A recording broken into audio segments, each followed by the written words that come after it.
حضرت نانوتوی فرماتے ہیں اگر وجہ یہ ہے نکاح نہ کرنے کی کہ نبی کی بیوی امت کی ماں ہے، وہ تو استاد کی بیوی بھی ہے، پھر اس سے بھی جائز نہ ہو، شیخ کی بیوی بھی ہے، اس سے بھی جائز نہ ہو۔ اگر نبی کی بیوی سے نکاح جائز نہیں، استاد اور پیر کی بیوی سے جائز کیوں ہے؟ اور اگر استاد اور پیر کی بیوی سے جائز ہے، نبی کی بیوی سے جائز کیوں نہیں؟ آپ کہتے ہیں نا نبی کی بیوی سے نکاح جائز نہیں۔ نکاح کے جواز کی عدم جواز کی وجہ کیا ہے؟ نبی قبر میں زندہ۔ میرا سوال یہ ہے شہید بھی قبر میں زندہ ہے، اگر حیات کی وجہ سے نبی کی بیوی سے نکاح جائز نہیں، پھر تو شہید کی بیوی سے بھی نکاح جائز نہ ہو۔ اگر شہید کی بیوی سے ہو سکتا ہے تو نبی کی بیوی سے کیوں نہیں ہو سکتا؟ آپ روحانی ماں کی بات کریں سوال تب بھی ہوتا ہے، آپ حیات کی بات کریں سوال تب بھی ہوتا ہے۔ حضرت نانوتوی فرماتے ہیں، کریں شروع؟ دیکھ لیا سبحان کو دیکھ لیے؟ حضرت نانوتوی فرماتے ہیں دونوں سوال سمجھ ہے، دونوں پہ سوال ہیں۔ حضرت نانوتوی فرماتے ہیں کہ میرا فلسفہ اختیار کرو، اشکالات ختم ہو جائیں گے۔ فلسفہ کیا ہے؟ فرماتے ہیں وجہ یہ ہے نبی قبر میں زندہ، حیات کی وجہ سے نبی کی بیوی سے نکاح جائز نہیں، حضرت پھر شہید کی بیوی سے کیوں جائز ہے؟ وہ بھی تو زندہ ہے۔ فرمایا وجہ یہ ہے شہید کی موت اور ہے، نبی کی موت اور ہے۔ جب شہید پہ موت آئی اس کے جسم میں روح موجود تھی، اس کی بیوی نکاح میں موجود تھی، اس کو تلوار لگی روح جسم سے نکل گئی، اس کو گولی لگی جسم کے ٹکڑے ہو گئے، اس کو ٹینک لگا اس کے جسم کے ٹکڑے ہو گئے، پورے جسم سے روح نکل گئی۔ جب جسم سے روح نکلی بیوی نکاح سے نکل گئی، یہ قبر میں پہنچا، جہاں بھی پہنچا اس کی روح اور جسم کا تعلق جوڑا گیا۔ جب روح جسم سے نکلی تو بیوی نکاح سے نکل گئی، جب روح جسم میں واپس آئی تو بیوی بیوی نہیں تھی، بیوی بیوہ بن چکی تھی۔ جب نبی دنیا سے جاتا ہے پیغمبر کے پورے جسم پہ موت ہوتی ہے، نبی کے دل میں حیات ہوتی ہے۔ نبی کے دل میں حیات رہنے کی وجہ سے نبی کی بیوی نکاح سے نکلتی نہیں ہے۔ جب نبی قبر میں پہنچے پیغمبر کی روح کو پھیلا دیا جاتا ہے، نبی پہ موت قبض روح کی صورت میں آئی، بیوی تب بھی نکاح میں تھی، بیوی بیوی تھی۔ نبی قبر میں پہنچا روح کو پھیلایا گیا، بیوی تب بھی نکاح میں تھی، بیوی بیوی تھی۔ دونوں میں فرق یہ ہے شہید پہ موت ہے پورے جسم پہ موت، بیوی بیوہ بنتی ہے۔ نبی پہ موت ہے جسم پہ موت ہے، دل میں حیات ہے، بیوی بیوی رہتی ہے۔ جب شہید پہ موت آ جائے بیوی نکاح سے نکل کر بیوہ بن گئی، پیغمبر پہ موت آئی بیوی نکاح سے نہیں نکلی، بیوی بیوی رہی۔ اور شریعت کا یہ اصول ہے کسی انسان کی بیوہ سے نکاح تو ہو سکتا ہے مگر کسی انسان کی بیوی سے نکاح نہیں ہو سکتا۔ شہید کی بیوی سے نکاح اس لیے جائز ہے پورے جسم پہ موت ہے، بیوی بیوہ بن چکی ہے۔ نبی کی بیوی سے نکاح اس لیے جائز نہیں، دل میں حیات ہے، بیوی بیوی باقی ہے۔ کسی کی بیوہ سے نکاح ہو سکتا ہے مگر کسی کی بیوہ سے نکاح ہو سکتا ہے مگر کسی کی بیوی سے نکاح نہیں ہو سکتا۔ تو شہید اور نبی کی چونکہ موت میں فرق ہے، عدم جواز نکاح کے عدم جواز کی وجہ کیا ہے؟ حیات ہے۔ باقی شہید کی بیوی سے نکاح کیوں جائز ہے؟ اس کی موت اور ہے۔ نبی کی بیوی سے نکاح کیوں جائز نہیں؟ ان کی موت۔ میں تیسری اور آخری دلیل کر کے بات ختم کرتا ہوں۔ حضرت نانوتوی کی تیسری دلیل فرماتے ہیں اللہ کے نبی کا وجود یہ وجود جنتی ہے، امتی کا وجود یہ دنیاوی ہے۔ نبی کا وجود جنتی مٹی سے بنایا گیا، ما بین بیتی و منبری روضۃ من ریاض الجنہ۔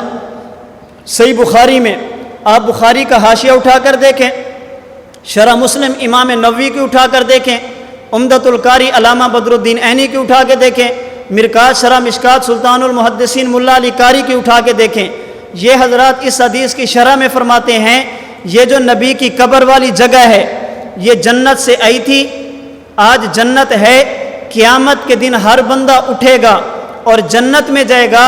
اور یہ چار محدثین فرماتے ہیں اللہ کے نبی قبر سے اٹھ کر جنت میں نہیں جائیں گے، اللہ نبی کی قبر والی جگہ کو اٹھا کر جنت میں شامل فرما دیں گے۔ تو حضور جنت سے آئے تھے، اور حضور اس پہ میں انشاءاللہ کل بات کروں گا۔ کہتے ہیں نبی اور امتی دونوں کی حیات مانتے ہو، دونوں کی حیات میں فرق کیا ہے؟ اس حدیث کی روشنی میں بتاؤں گا نبی اور امتی کی حیات میں فرق کیا ہے۔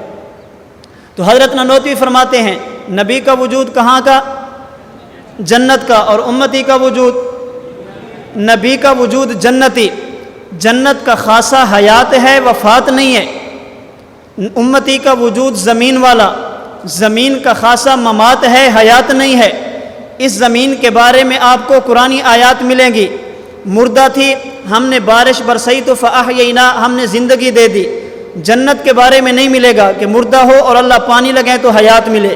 جنت کا خاصہ حیات اور دنیا کا خاصہ ممات اور وفات ہے۔ حضرت نانوتوی فرماتے ہیں جنت کا خاصہ حیات ہے، دنیا کا خاصہ ممات اور وفات ہے، اور یہ مسلمات میں سے ہے جو چیز جس چیز کا خاصہ ہوتی ہے وہ عوارض کی وجہ سے چھپ تو جاتی ہے، عوارض کی وجہ سے ختم نہیں ہوتا۔ خاصہ عوارض کی وجہ سے چھپ تو جاتا ہے، خاصہ عوارض کی وجہ سے ختم نہیں ہوتا۔ میں اس مثال دیتا ہوں، شاید بات آپ کو جلدی سمجھ آ جائے۔ آپ نے پانی لیا، سخت سردی کا موسم ہے، آپ نے صبح نہانا ہے، نماز سے پہلے آپ نے پانی کا پتیلا چولہے پہ رکھا، نیچے آگ جلی، پانی ابلنے لگا، گرم ہونے لگا۔ اچانک کسی نے آواز لگائی، وہ یار وہاں پہ آگ لگ گئی ہے۔ آپ نے وہ گرم پانی کا پتیلا اٹھایا اور اٹھا کر بھڑکتی ہوئی آگ پہ ڈالا، آگ بھڑکے گی یا بجھے گی؟ سوال یہ ہے کہ آگ بھی گرم، یہ بھی گرم، اس کو تو بھڑکانا چاہیے تھا، یہ بجھاتا کیوں ہے؟ ایک بندہ ہے پٹرول لے کے آیا، اس نے کہا کہ گرمی بہت ہے، اس کو فریج میں رکھتے ہیں تاکہ گرم نہ ہو جائے۔ فریج کے خانے میں رکھ دیا، 2-3 گھنٹے پڑا رہا، ٹھنڈا یخ ہو گیا۔ باہر سے کسی نے آواز لگائی کہ آگ لگ گئی۔ صوفی صاحب نے وہ پٹرول اٹھایا کہ موٹر سائیکل میں چلو بعد میں ڈالوں گا، پہلے آگ بجھاتے ہیں، کسی کو آگ نہ لگ جائے۔ وہ ٹھنڈا یخ پٹرول جا کر آگ پہ ڈالا، آگ بھڑکے گی یا بجھے گی؟ یہ تو ٹھنڈا ہے، یہ تو ٹھنڈا ہے۔ حضرت نوتوی فرماتے ہیں نا، پانی کا خاصہ برودت ٹھنڈک ہے، پٹرول کا خاصہ حرارت گرم ہے۔ عوارض کی وجہ سے خاصہ چھپ تو جاتا ہے، عوارض کی وجہ سے خاصہ ختم نہیں ہوتا۔ پٹرول کا خاصہ حرارت تھا، اس فریج نے، اس ٹھنڈک نے اس کے خاصے کو چھپایا تو ہے، اس ٹھنڈک نے اس کے خاصے کو ختم نہیں کیا۔ جو خاصہ ہوتا ہے اندر موجود ہوتا ہے، عوارض چھپا تو دیتے ہیں، عوارض مٹا نہیں سکتے۔ پانی کا خاصہ برودت ہے، اس آگ نے اس خاصے کو چھپایا تو ہے، اندر برودت کے اثرات باقی تھے۔ معلوم ہوا جو چیز کسی کا خاصہ ہو، عوارض کی وجہ سے چھپ تو جاتا ہے، مستقلاً ختم نہیں ہوتا، اندر خاصے کے اثرات باقی ہوتے ہیں۔ حضرت نانوتوی فرماتے ہیں نبی کا وجود جنتی، خاصہ حیات ہے، امتی کا وجود دنیا والا، خاصہ وفات ہے۔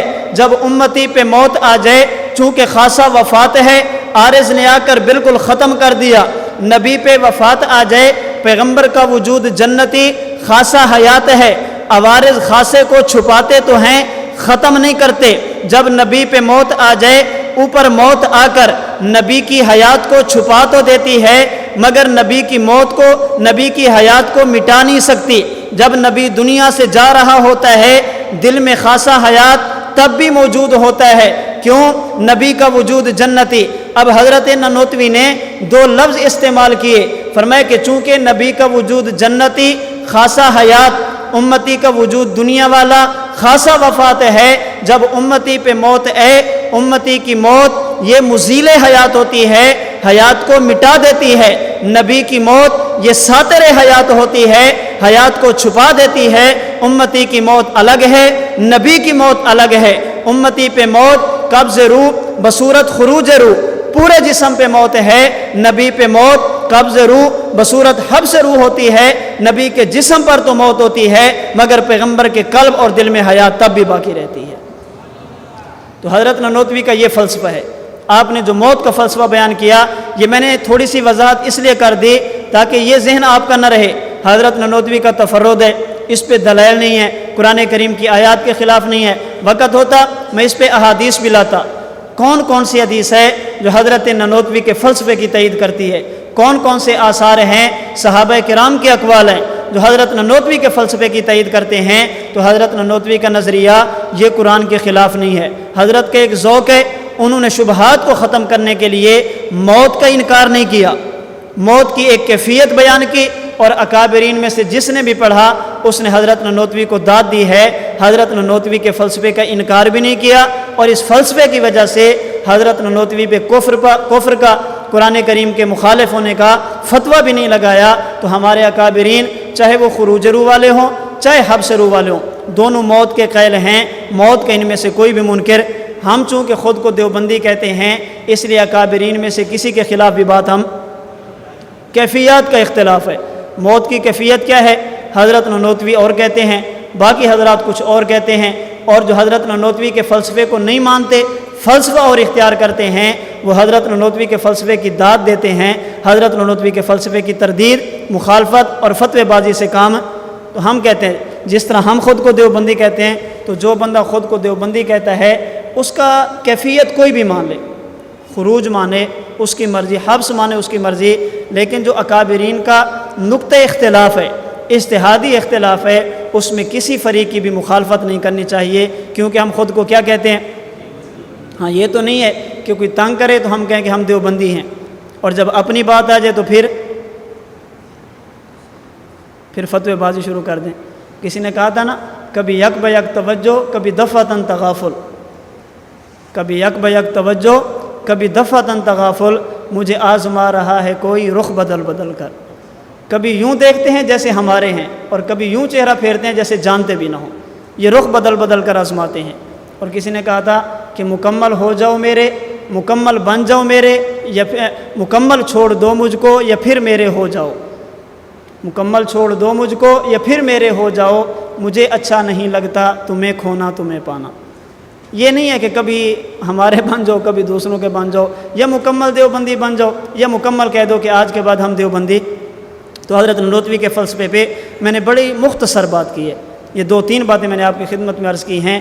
اللہ تعالی ہمیں اپنے اکابرین کے علوم سمجھنے کی اور امت کو سمجھانے کی توفیق عطا فرمائے۔ وآخر دعوانا ان الحمدللہ۔